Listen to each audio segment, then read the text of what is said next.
नमस्कार साथियों, गौरव ज्ञान धारा में आपका स्वागत है। और आज मंदिरों वाली अपनी तीसरी क्लास है और स्कूल लेक्चरर के जीके की ये 51वीं क्लास है। लगातार धड़ाधड़ सिर्फ यूट्यूब पे। ठीक है, मौज करो राज करो। चलो आज इसमें पढ़ते हैं अपन और बढ़िया बढ़िया मंदिरों, और पढ़ते क्या मतलब साथ साथ में याद हो जाए। एग्जाम की दृष्टि से जो महत्वपूर्ण होता है उस पूरा ही अपन पढ़ते हैं। ठीक है, छोड़ते कुछ भी नहीं है। फिर भी कई विद्यार्थी पूछते रहते हैं, सर ये पर्याप्त है क्या, ये इनफ है क्या? देखो, कंपटीशन के दौर में कोई भी मास्टर आपको ये नहीं कहने वाला कि ये पर्याप्त है। क्यों क्यों नहीं कहेंगे? क्योंकि हर विद्यार्थी के पढ़ने की कैपेसिटी अलग अलग होती है। हाँ, हम एक एग्जाम का एक लेवल लेकर चलते हैं, एक अनुमान के हाँ ये ठीक है और पर्याप्त ही है। यदि आपको लगे पर्याप्त नहीं है तो जो क्लास में पहले दिया जा रहा है वो एक एक लाइन एक एक शब्द आपको याद है तो उसके बाद में आपका दायरा ऑटोमेटिक बढ़ेगा। फिर आप दायरा बढ़ा सकते हो। और पहले इसको तो याद करो, पहले ही पर्याप्त है कि नहीं है। मतलब दायरा लेके कितना चलोगे? कोई ऐसा क्राइटेरिया है क्या कंपटीशन एग्जाम का कि ये पर्याप्त है क्या?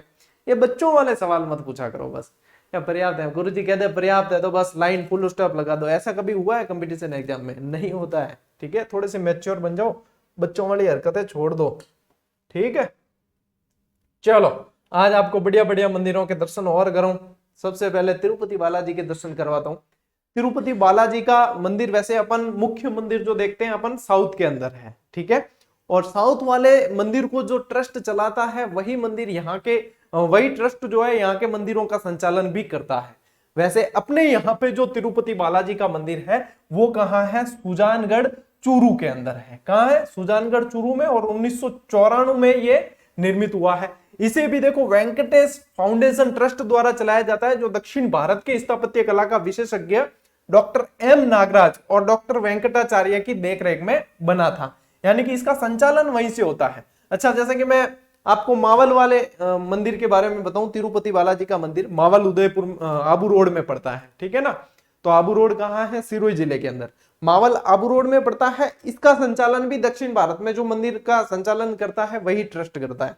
तो यानी कि तिरुपति बालाजी जहां से नाम आएगा ना, उनका संचालन वो ट्रस्ट वाले ही वहां से करते हैं। अच्छा, एक चीज और बताऊं, सामान्य है वैसे, लेकिन कई विद्यार्थियों को ध्यान नहीं होता है, ध्यान जाता भी नहीं है कई बार, कि तिरुपति बालाजी में कौन से भगवान की पूजा होती है। तो तिरुपति बालाजी में विष्णु भगवान की पूजा होती है। यह ध्यान रखना, भगवान विष्णु की पूजा होती है। अब क्या होता है कि बालाजी नाम आया ना तो कई जने यही सोच लेते हैं कि हनुमान जी की पूजा होती है। नहीं, यहाँ पे विष्णु भगवान की पूजा होती है। ये मंदिर विष्णु भगवान को समर्पित है। ठीक है, तो ये चीज आपको साथ साथ में ध्यान रखनी है। अच्छा, क्या सर यहाँ से क्या प्रश्न बनने की संभावना है? नहीं है, यहाँ से प्रश्न बनने की संभावना कम है। लेकिन मंदिर किसकी देखरेख में बना और मंदिर का संचालन कहाँ से किया जाता है वो समझाने के लिए मुझे इसे क्लास में शामिल करना जरूरी था।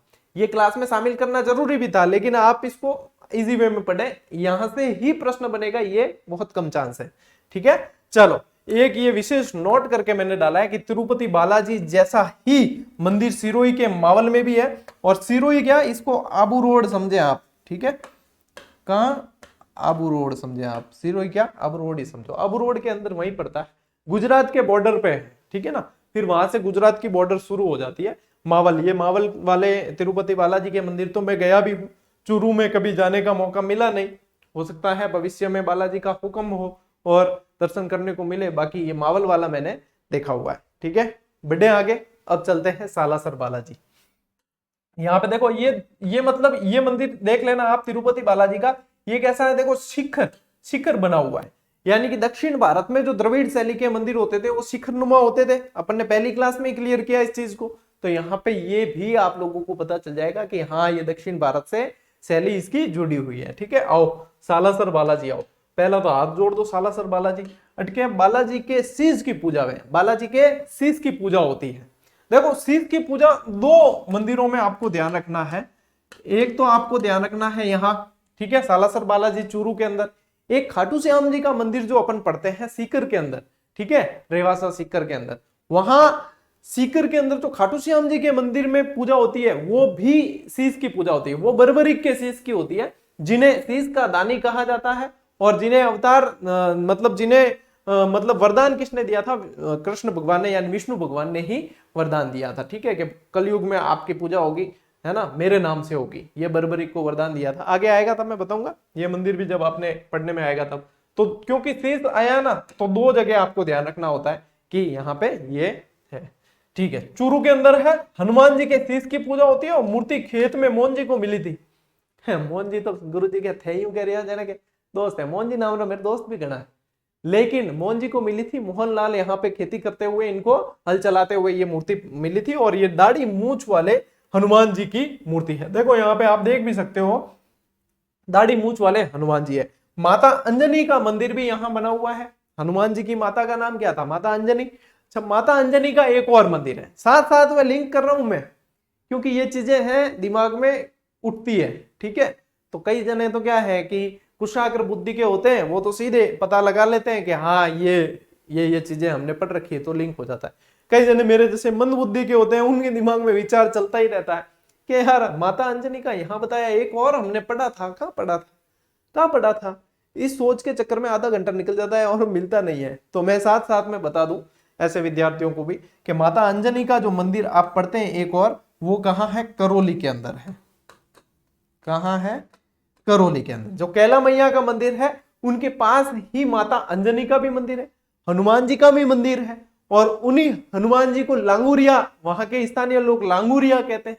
और इसी कारण वहां पे आप लोगों को पता ही है कि लांगुरिया लोकगीत भी प्रचलित है कैला मैया के वहां। तो ये चीजें हैं, इस तरीके से आपको ध्यान रखनी होती है, ठीक है। ले हम स्क्रीनशॉट ले गए। वैसे मैं आज कोशिश करूंगा शाम तक आपके इन मंदिरों की जितनी पीडीएफ बाकी है वो देने की, ठीक है। आज थोड़ा टाइम सेट करते हैं आप लोगों के लिए। चलो, फिर भी स्क्रीनशॉट ले लेना, हाथों हाथ नोट्स बनाओगे वो ज्यादा कारगर सिद्ध होते हैं, ठीक है। अगली स्लाइड। सूर्य मंदिर। सूर्य मंदिर वैसे बहुत सारे हैं, लेकिन झालरापाटन का विशेष प्रसिद्ध है।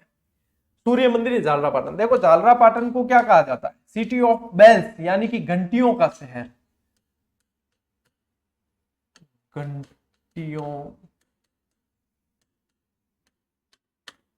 का शहर मतलब यहाँ इतने मंदिर है कि शाम के समय मतलब घंटियों की ही ध्वनि सुनाई देती है। इसलिए इसे कह दिया गया city of bells, not wells, ठीक है। बेल्स यानी कि घंटियां। एक वो गीत भी है ना, तूने मारी एंट्रियां के दिल में बजी घंटियां के टंग टंग टंग। यूं चीजें याद रह जाए, ठीक है। नहीं, इन वास्ते माने भी ये सबको तक करना पड़े क्लास के मैंने, नहीं माने क्या जरूरत पड़ी, एंट्रियां और घंटियां और इन्हीं बाकी कराना पड़े, ठीक है। चलिए, तो झालरापाटन सिटी ऑफ बेल्स यानी कि घंटियों का शहर कहते हैं, झालावाड़ के अंदर है, ठीक है। झालावाड़ और झालरापाटन को ट्विन सिटी भी कहा जाता है। देखो जैसे जैसे मेरे को चीजें याद आ जाती है वो मैं बता देता हूँ, ठीक है।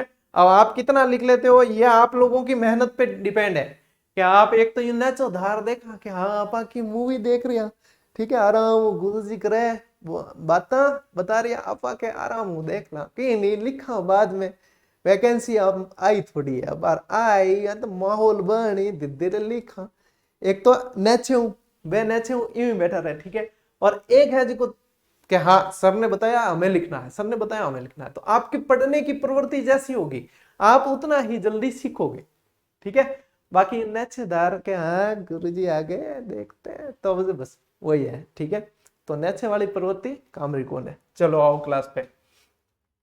उपनाम। सूर्य मंदिर है यहाँ पे, उपनाम क्या है? पद्मनाभ मंदिर, 7 सहेलियों का मंदिर भी इसे कहा जाता है।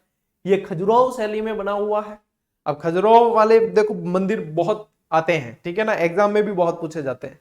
यानी कि कामुकता पे आधारित यहाँ पे मूर्ति कला जहां मिलती है वो खजुराहो से जोड़ दी जाती है।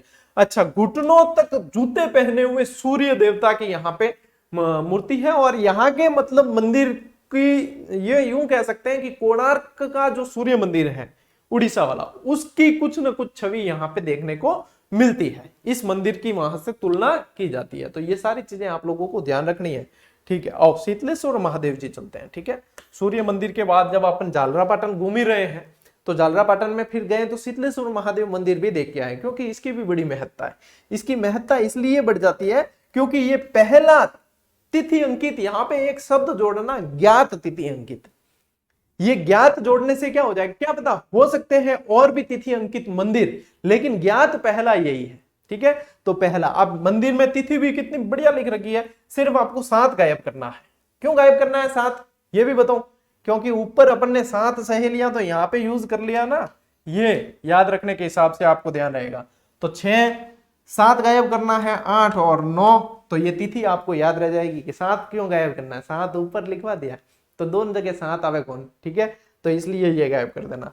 अर्धनारीश्वर प्रतिमा है यहाँ पे, और चंद्रभागा नदी के किनारे पे। देखो ये नदियां भी पूछ ली जाती है, जीके का कोई और छोर नहीं है, कहीं से भी पूछ सकते हैं। अब जैसे कैला मैया का मंदिर पूछ लिया तो आपको ध्यान रखना है कि कालीसील नदी के किनारे, नॉट काली सिंध, इट्स कालीसील, ठीक है, कालीसील, ठीक है ना। यहां पे आपको ध्यान रखना है कि ये चंद्रभागा नदी के किनारे है, और अन्य नाम जो है चंद्रमौलीश्वर मंदिर है, ठीक है। आप देखो शीतलेश्वर महादेव मंदिर कहा जा सकता है, पहला तिथि अंकित मंदिर कहा जाता है, या चंद्रमौलीश्वर मंदिर कह दिया जाएगा।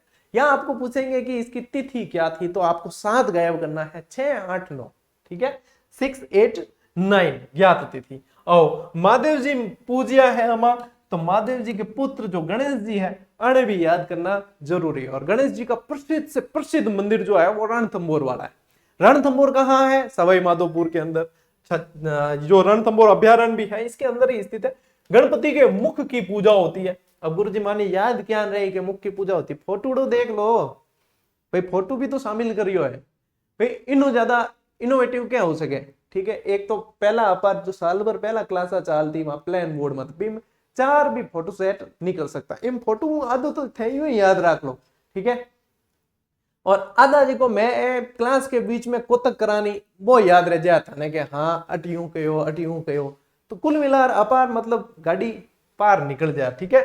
तो यहाँ पे ये ध्यान रखना कि शादी ब्याह में जो कंकु पत्री होती है ना, क्या लिखूं यहाँ, पत्रिका लिख देता हूं, ठीक है, चिरंजीवी फलाना, ठीक है, सौभाग्यकांक्षी फलानी, दोनों का विवाह, यानी पहली पत्रिका जो है सबसे पहले याद किया जाता है गजानन जी को। कोई भी शुभ कार्य करते हैं तो गणेश जी यानी गजानन जी को सबसे पहले याद किया जाता है। और यहाँ पे भी ये कहा जाता है पूरे राजस्थान में कहीं भी विवाह हो तो इन गणेश जी को याद करके, मतलब यहाँ पे भेजी नहीं जाए ना, तो मारवाड़ी में क्या करे, एक शब्द है हमें पगे, ठीक है। अब इसको हिंदी में बोलूंगा तो मजा नहीं आएगा कि हमें पगे देखो है अणे चढ़ा दिया करे, और इंग्लिश में जमे हो शब्द, ठीक है, इंग्लिश कह रहे मारवाड़ी में जमे, तो ये खातिर मारवाड़ी की बहुत महत्ता है, ठीक है। चलिए, देश का सबसे प्राचीन गणेश मंदिर माना जाता है, और यहाँ देश का सबसे प्राचीन गणेश मेला भी बढ़ता है, ठीक है। आओ अब वापस आगे चलते हैं, फिर से महादेव जी के मंदिर बहुत मिले हर जगह। महादेव देखो, घुश्मेश्वर महादेव, नीलकंठ महादेव, बहुत सारे महादेव जी के इतने नाम है, खूब है, नर्मदेश्वर महादेव, ओमकारेश्वर महादेव, बहुत सारे नाम है, ठीक है। तो यहाँ पे अब पढ़ रहे हैं अपन घुश्मेश्वर महादेव, ये भी कहाँ है, सवाई माधोपुर के अंदर है। सवाई माधोपुर के अंदर भी कहाँ है, सिवाड़ के अंदर है। अच्छा, जब सिवाड़ आया है ध्यान में, तो यहाँ पे एक चीज आपको कमेंट करके बतानी है। अब आप लोगों के लिए टास्क ये है कि सिवाड़ में कौन सा प्रसिद्ध मेला बढ़ता है, ये आपको कमेंट करके बताना है। सवाई माधोपुर के सिवाड़ के अंदर कौन सा प्रसिद्ध मेला बढ़ता है। अब ये जो चीजें मैं आपको एक्स्ट्रा प्रश्न देता हूं ना यहां से, वो सारी चीजें मैं पढ़ा चुका हूं, इसलिए मैं बताऊंगा नहीं, आप लोगों को कुछ मेहनत करनी पड़ेगी। तो ये बताना है आप लोगों को। यहाँ शिवलिंग जो है हमेशा जल में डूबा रहता है, और भक्त सामने लगे कांच में देखकर दर्शन करते हैं। ये यहाँ पे कांच लगा हुआ है, इस कांच में देखते हैं, क्योंकि ये थोड़ा सा अंदर है शिवलिंग, ठीक है ना। तो यहाँ यूं झुका हुआ कांच लगा रखा है। दर्शन कैसे करते हैं, कांच में देखते हैं फिर दर्शन करते हैं। क्यों, शिवलिंग के डायरेक्ट दर्शन नहीं होते, पानी में डूबा रहता है शिवलिंग, और थोड़ा सा अंदर की तरफ है, इसलिए यहाँ पे, ठीक है। तो यहाँ पे ये चीजें आप लोगों को ध्यान रखनी है, और ये प्रश्न जो आपसे पूछा है उसका जवाब कमेंट करके देना है। ले स्क्रीनशॉट ले थे बच्चे, बड़ा आगे चल। नेक्स्ट, त्रिपुरा सुंदरी, तुरतई माता भी जिन्हें कहा जाता है, ठीक है। कहाँ है, तलवाड़ा कहाँ है, बांसवाड़ा के अंदर। कहाँ, बांसवाड़ा के अंदर। उपनाम क्या है, तुरतई माता, त्रिपुरा महालक्ष्मी, ये सब इनके नाम है। आप तस्वीर भी मूर्ति देख सकते हो, आप इनकी फोटो देख सकते हो। तुरतई माता स्थानीय भाषा के अंदर इनको बोला जाता है तुरतई माता। ये पांचाल जाति की कुल देवी है। ये इतनी इंपॉर्टेंट लाइन है जिसकी कोई सीमा नहीं। क्या गुरुजी यूं उनको थोड़ी है कोई तो सीमा हुई, नहीं की नहीं, मतलब एग्जाम में आ सके तो कोई सीमा नहीं। पांचाल जाति की कुल देवी है तुरतई माता, त्रिपुरी माता, ठीक है। ध्यान रखना है बहुत अच्छी तरीके से, ये बहुत अच्छा प्रश्न है, ठीक है। आगे आओ, घोटिया अंबा, घोटिया अंबा का मेला भी पड़ता है, ठीक है। घोटिया अंबा कहाँ है? बागीदोरा बांसवाड़ा के अंदर। देखो मतलब मुख्य स्थान पूछे तो बागीदोरा, और वैसे बांसवाड़ा जिला है। पांडवों ने वनवास के समय कुछ समय यहाँ गुजारा था, जब उनको वनवास और अज्ञातवास भी दिया गया था, पता है। अज्ञातवास में शर्त क्या थी कि यदि पता चल जाता तो फिर से वापस पूरा वनवास निकालना पड़ता, तो अज्ञातवास भी दिया गया था, जिनमें भेष बदल के रहे थे वो सब। तो यहाँ पे इन्होंने अपना वनवास का कुछ समय निकाला था। चैत्र अमावस्या को यहाँ मेला बढ़ता है, और पांडवों ने 88 के यानी कि 88,000, ठीक है। आजकल वो के वाला सिस्टम चला है तो मैं के लिख दियो। 88,000 ब्राह्मणों को भोजन भी करवाया था। अच्छा, 88 से याद आया, आज अपने भी सब्सक्राइबर 3,88,000 हो गए हैं। देखो हो गए ना, 3,88,000 हो चुके हैं। तो मतलब यहाँ पे 88 से भी ये चीज भी याद है। अरे मैंने ये बताने का तात्पर्य ये है कि आपको ये चीज यहाँ पे याद रह जाएगी कि यहाँ पे ये चीज ऐसे हुई थी, घोटिया अंबा के अंदर 88,000 ब्राह्मणों को भोजन करवाया गया था। आओ आगे, अब बांसवाड़ा के मंदिर चल रहे हैं, तो अपन यहाँ पे एक ब्रह्मा मंदिर भी पढ़ते हैं। सबसे पहला ब्रह्मा मंदिर कौन सा है? पुष्कर। पुष्कर में पीछे सावित्री माता का भी मंदिर है, ब्रह्मा जी ने यहाँ पे यज्ञ भी करवाया था, ठीक है। ये सारी चीजें आप लोगों को ध्यान रखनी है। एक और कहाँ है? आसोतरा के अंदर। छिंच बांसवाड़ा का ब्रह्मा मंदिर भी बहुत प्रसिद्ध है, जिसका निर्माण कब हुआ है? 12वीं सदी के अंदर। लेकिन जीर्णोद्वार यानी कि वापस पुनर्निर्माण, ठीक है। मरम्मत कार्य के बाद में पुनर्निर्माण वो 1495 ईस्वी में हुआ है, ठीक है। एक है अर्थुणा का शिव मंदिर, ये बहुत प्रसिद्ध है, ठीक है। इसे मतलब ये कहा जाता है कि शैव संप्रदाय की जो शाखाएं होती है ना अलग अलग, इसमें जैसे लकुलिश हुई, पाशुपत हुई, ये मैंने एक बार और बताया था। ये कहाँ बताया था मैंने? लकुलिश संप्रदाय से जुड़ा हुआ एक मंदिर जो अपने एकलिंग जी का मंदिर है, ठीक है ना। एकलिंग जी का मंदिर है, वो भी मैंने आपको बताया था कि लकुलिश संप्रदाय से संबंधित है। ये मंदिर भी लकुलिश संप्रदाय से संबंधित है। अर्थुणा को उत्थुनक के नाम से भी जानते थे। यहाँ परमार शासकों का शासन था, तो परमारों की राजधानी थी अर्थुणा, ठीक है ना। तो ये ध्यान रखना, वागड़ के परमारों की राजधानी अर्थुणा थी। ये प्रश्न तो कई बार पूछा गया है, और नहीं पूछा तो पूछ लेंगे, बहुत इंपॉर्टेंट है। तो देखो, निर्माण वागड़ के परमार शासक मंडलिक के पुत्र चामुंड राय।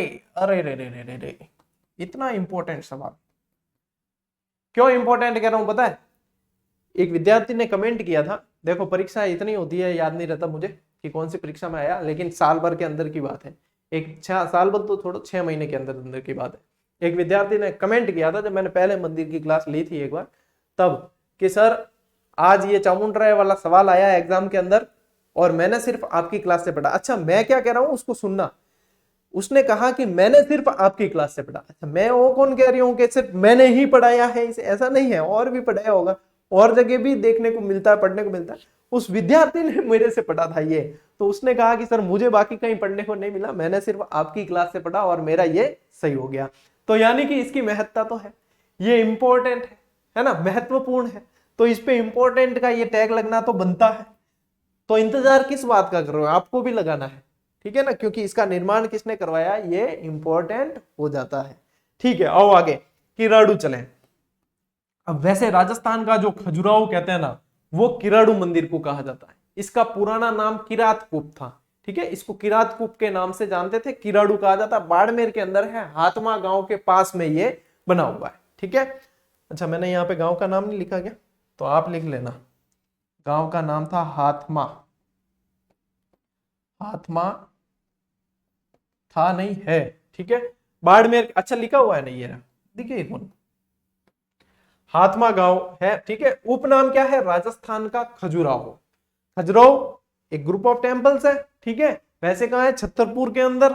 लेकिन यहाँ पे अपने एक तो खजुराहो में ये ध्यान रखना है, एक बंडदेवरा ध्यान रखना है, एक मेवाड़ वाला वो ध्यान रखना है, जगत मंदिर, ठीक है।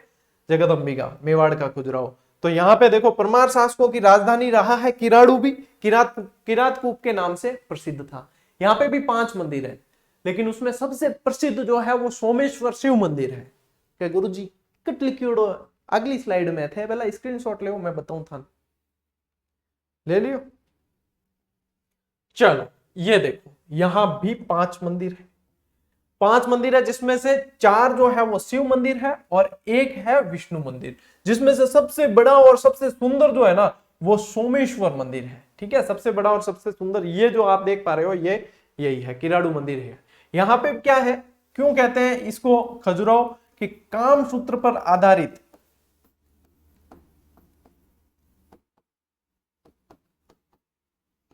मूर्तियां हैं, इस कारण खजुराहो राजस्थान का खजुराहो कहा जाता है। गुप्त काल, परमार काल और सोलंकी शैलियों का प्रभाव यहाँ पे देखने को मिलता है, यानी कि इनका मिश्रण देखने को मिलता है। ठीक है, देखो जैसे मैं पढ़ा रहा हूं ना, बिना लोड के, है ना, अपने न तो वो सूट बूट टाई वाई या बिल्कुल ऑफिशियल यूं कोई अपन एडो कर भी नहीं सका रहा, जे दिन एडो करने डूगा बी दिन मतलब थे देखना ही बंद कर दो। तो यहाँ आप लोग भी ऐसे रिलैक्स पढ़ा करें। अच्छा, रिलैक्स का मतलब यूं नहीं है कि हाँ गुरुजी पढ़ाओ थे मैं पढ़ा, यूं भी नहीं है। ठीक है, रिलैक्स मतलब माइंड रिलैक्स रहना चाहिए, आपको पूरे रिलैक्स नहीं हो जाना है। माइंड रिलैक्स रख के आराम से पढ़ो, बिल्कुल आसान चीजें हैं जो सीधे दिमाग में बैठेगी। सही बात कह रहा हूं या नहीं कह रहा हूं बता देना कमेंट करके। चलो आओ आगे। समुद्र मंथन, रामायण, महाभारत, श्री कृष्ण की लीलाओं आदि का वर्णन यहाँ पे देखने को मिलता है, यहाँ पे इन मूर्तियों के अंदर देखने को मिलता है। मोहम्मद गौरी का आक्रमण भी यहाँ पे हुआ है, और नागर शैली का ये मंदिर, यानी कि ये यहाँ पे यदि देखोगे ना तो नागर शैली का ये मंदिर है। अब जैसे चालुक्य प्रभाव, सोलंकी प्रभाव वगैरह ये पड़ा है, लेकिन ये वैसे है कैसा, नागर शैली का मंदिर है। ठीक है, इनकी चीज अड़ी है जो आपने समझ में नहीं आई, बिल्कुल आसान है सारी। समुद्र मंथन पे तो मैंने इसके पिछली वाली क्लास में पूरी कथा बांची थी, जो महादेव जी को विष पिलाया था, ध्यान है? नहीं ध्यान है तो पिछली क्लास देख लेना, शुरुआत में ये स्टोरी आपको मैं सुना चुका हूं। भाई कहीं ना कहीं तो आप कैरियर बना ही लोगे, सिलेक्शन ले लोगे, और मान लो किसी का नहीं भी होता तो कथावाचक के रूप में भी कैरियर आप अपना देख सकते हो। मैंने कथाएं भी सुनाई है आप लोगों को। हल्देश्वर महादेव मंदिर 7 पहाड़ियों, मतलब इन यूं कहते, मैं गया था बचपन में, तो 7 पहाड़ियां क्रॉस करके जाना पड़ता है यहाँ पे, और मतलब है बड़ा मनोरम स्थान है ये। बाड़मेर के अंदर है ये भी पीपलूद गांव। ठीक है ना, इस पीपलूद को ही लघु माउंट कहा जाता है राजस्थान का, 56 की पहाड़ियों में बना हुआ है। और मारवाड़ का क्या कहलाता है, लघु माउंट कहलाता है। ग्रीन माउंट किसे कहते हैं, दिमाग में आता है भाई, कि जब लघु माउंट आया तो ग्रीन माउंट भी आया, मेजा बांध जो बना हुआ है वहां पे वो कहलाता है। ठीक है, तो ये मारवाड़ का लघु माउंट, यहाँ महादेव और जोगमाया का मंदिर बना हुआ है। ठीक है, महादेव जी और जोगमाया का मंदिर बना हुआ है। ये सिवाना, यदि आपको ये कुछ दूसरा नहीं पूछे ना तो ये ध्यान रखना, बाड़मेर भी नहीं पूछे तो ये ध्यान रखना कि सिवाना पूछ सकते हैं, जहां चंद्रसेन की शक्ति का केंद्र रहा था सिवाना। ठीक है ना, मारवाड़ के जो शासक थे वो यहाँ पे शरण लेते थे संकट काल के अंदर, सिवाना के अंदर।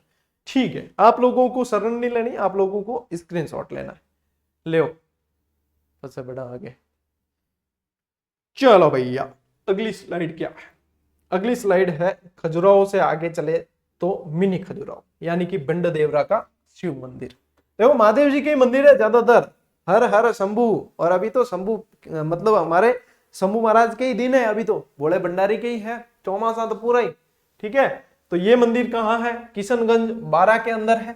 ठीक है, 10वीं सदी में बना हुआ है और खजुराहो शैली में बना हुआ है। खजुराहो शैली में बना हुआ है, इसीलिए इसको कहा जाता है राजस्थान का मिनी खजुराहो। यानी बड़ा तो कौन सा है, किराड़ू वाला है, ये थोड़ा छोटा है तो इसको कहा जाता है मिनी खजुराहो। अच्छा, मिनी खजुराहो नहीं आया कभी, और कभी ऐसे आ गया कि हाड़ोती का खजुराहो, भाई आ सकता है, कह नहीं सकते कोई, है ना। वैसे गाम की देवी शिवालय है एक, उसको कहा जाता है, लेकिन ये फिर भी पूछ ले, क्योंकि देखो कोटा, बूंदी, बारा ये सारे कहाँ है, झालावाड़, और ये सब कौन सा क्षेत्र है, हाड़ोती वाला क्षेत्र है। तो भाई एग्जामिनर के ऊपर है, एग्जामिनर कैसे घुमा के पूछता है, उसके हाथ में कौन सी किताब लगी है, क्या है वो उसके हाथ में लगती है, उसमें से एग्जामिनर सवाल बना देता है। ठीक है ना, तो ये चीजें हैं, मैं आपको साथ साथ में बताता भी हूं ताकि आप लोगों को ध्यान रहे। इसका निर्माण जो है वो मेद वंशीय राजा मलय वर्मा द्वारा करवाया गया और पंचायतन शैली में बना हुआ मंदिर है। ये देखो यहाँ पे 10+18 खंबे हैं। ठीक है, ये जो आप देख पा रहे हो ये वही मंदिर है आपके बंडदेवरा वाला। अब आओ आगे, ब्रह्माणी माता का मंदिर है। ब्रह्माणी माता का मंदिर कहाँ है, सोरसेन 12 के अंदर। ठीक है, कहाँ है, सोरसेन 12। तो सोरसेन देखो वैसे इसके लिए भी जाना जाता है, सोखलिया अजमेर और सोरसेन 12 गोडावन पक्षी के लिए भी। यहाँ पे देश का एकमात्र ऐसा मंदिर है जहां देवी के पीठ का श्रृंगार होता है और पीठ की पूजा की जाती है। यहां पे मैं इसको स्पष्ट करने के लिए लिख दूं पृष्ठभाग, ठीक है ना, पृष्ठभाग, पीठ की पूजा की जाती है। पूरे देश में एकमात्र है। झाला जालिम सिंह द्वारा इसकी सीढ़ियां बनवाई गई थी और ये जो मंदिर आप देख पा रहे हो ये इसी का जिक्र हो रहा है। ठीक है, ले भाई स्क्रीनशॉट ले होते हैं। ठीक है, चलिए आगे बढ़ते हैं। नेक्स्ट स्लाइड है, अपन 12 के ही पढ़ रहे हैं, तो अब पढ़ लेते हैं अपन सहरिया जनजाति के कुंभ के बारे में, सीताबाड़ी मेला। ठीक है, अब जैसा नाम है वैसा ही देखो, एक तो ये पूछते हैं ये कहाँ है, 12 के अंदर। ये जैसा नाम है तो यहाँ पे ध्यान रखना है सीता माता का, लक्ष्मण जी का, वाल्मीकि जी के मंदिर बने हुए हैं यहाँ पे। ठीक है, लक्ष्मण जी का, हनुमान जी का भी मंदिर है यहाँ, तो ये सारे मंदिर बने हुए हैं। सहरिया जनजाति का बाहुल्य सबसे ज्यादा कहाँ है? किशनगंज 12 के अंदर, यानी कि 12 के अंदर अपने यहाँ पे सबसे ज्यादा सहरिया जनजाति का बाहुल्य है। अच्छा, राष्ट्रीय स्तर पर राजस्थान की एकमात्र जनजाति जिसे राष्ट्रीय स्तर पर आदिम समूह के अंदर शामिल किया गया वो सहरिया ही है। ठीक है, तो ये ध्यान रखना है। अब इनके यहाँ पे मतलब बहुत ज्यादा बाहुल्य है, तो इनका यहाँ पे ये सहरिया जनजाति का ये क्या कहलाता है? कुंभ कहलाता है। ये सीताबाड़ी का ही फोटो लगा हुआ है, ठीक है, वो नहीं, ये वाला, ये कुंड बना हुआ है देखो यहाँ पे।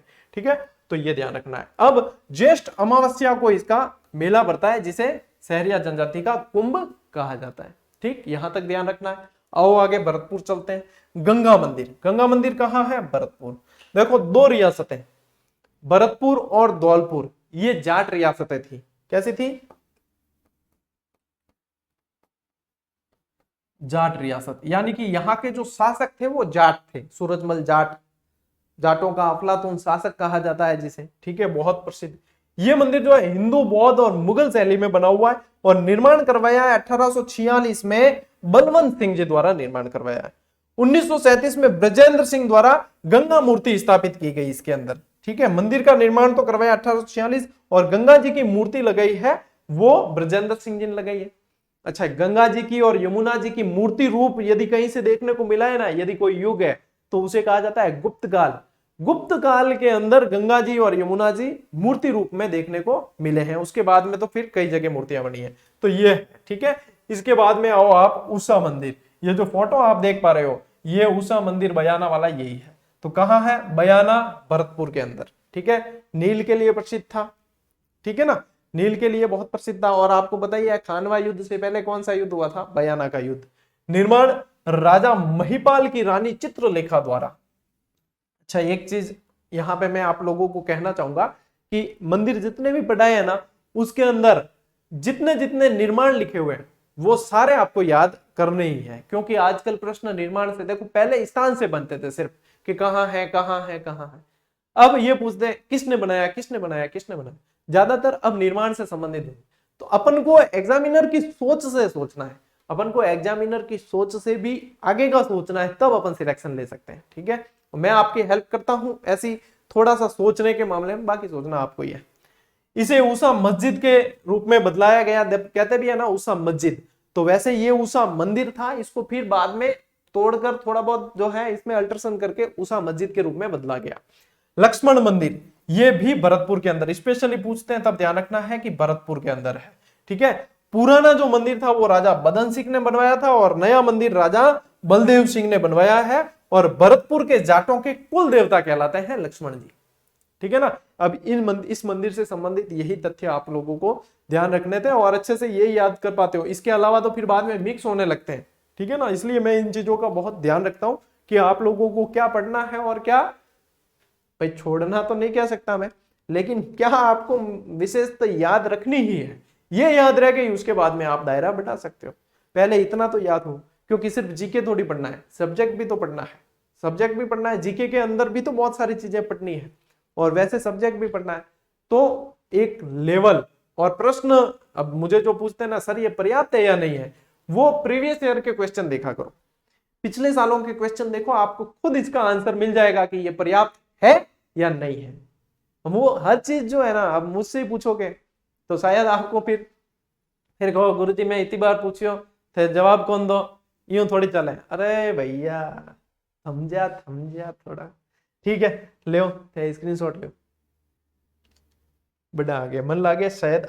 लास्ट स्लाइड है, बिल्कुल सही। आज मुझे थोड़ा सा ध्यान था, क्योंकि मेरे को ध्यान था कि लास्ट में लक्ष्मण मंदिर है, ठीक है। तो ये थोड़ा सा मुझे आवाज था इसका, आप लोगों को पता नहीं था या नहीं था। बाकी क्लास कैसी रही ये तो बताना ही। आज की क्लास थोड़ी सी अपनी लेट आई है, लेट गया, दोपहर की जगह शाम को आई है। कारण ये था कि अपन ने सुबह बनाया था एक आई फ्लू वाला वीडियो, जो आई फ्लू वाला वीडियो बहुत जरूरी था यदि अपन देखें समाज की दृष्टि से भी। अच्छा, मेरे पीछे भी एक गौरव सर है, दिखे क्या, देखो, ठीक है, तो बढ़िया ही है। तो ये है कि समाज को जागरूक करने की दृष्टि से भी वो वीडियो बहुत इंपॉर्टेंट था। तो सुबह वाले जो है इस क्लास को अपन ने शाम को लिए, और शाम को लेने का कारण भी यही है कि वो जो है वो वीडियो मतलब लोगों तक अच्छे से पहुंचे और लोग जागरूक हो जाए। अब देखो, बीमारी है, किसी को भी हो सकती है, इसमें कोई कहा नहीं जा सकता। आज जब वीडियो बनाया तो उसके कमेंट के अंदर ज्यादातर कई सारे स्टूडेंट अपने हैं जिनके परिवार मतलब एक बार बीमारी ये वाली घर पे आई है तो सब परिवार को लपेटे में लेते ही है। कई सारे विद्यार्थियों का सर मुझे भी हुआ, मेरे मदर को हो गया, फादर को हो गया, बहन को हो गया, ये हो गया। तो यानी कि इसमें क्या है, जितना बचाव किया जा सके उतना करना चाहिए। अब हो जाए नहीं हो जाए बाद में देखो, उपचार तो करवाना ही है, लेकिन सबसे बड़ा उपचार बचाव ही है। अब जरूर थोड़ी हम वीडियो बना रहे हैं, क्या पता ये बीमारी के कहीं संपर्क में हम भी आ जाए, कहा नहीं जा सकता, लेकिन बचाव जितना किया जा सके वो बेस्ट है। क्योंकि संक्रमण को फैलने से रोकना है तो सबसे पहले यही है कि संक्रमण से बचना है। तो उस वीडियो को नहीं देखा है तो उसे देख लेना, सुबह बनाया था, ठीक है ना। वो आप लोगों के लिए बहुत महत्वपूर्ण है, आपके लिए क्या, सभी के लिए महत्वपूर्ण है। बाकी आज की इस क्लास को कैसी रही और ये सब बता देना, ठीक है। धन्यवाद बहुत बहुत, आप लोगों ने इस क्लास को देखा। थोड़ी फॉर्मेलिटी होगी नहीं, चलो कोई बात नहीं। अब मिलते हैं अगली क्लास में, अगले वीडियो में। तब तक के लिए राम राम, जय हिंद।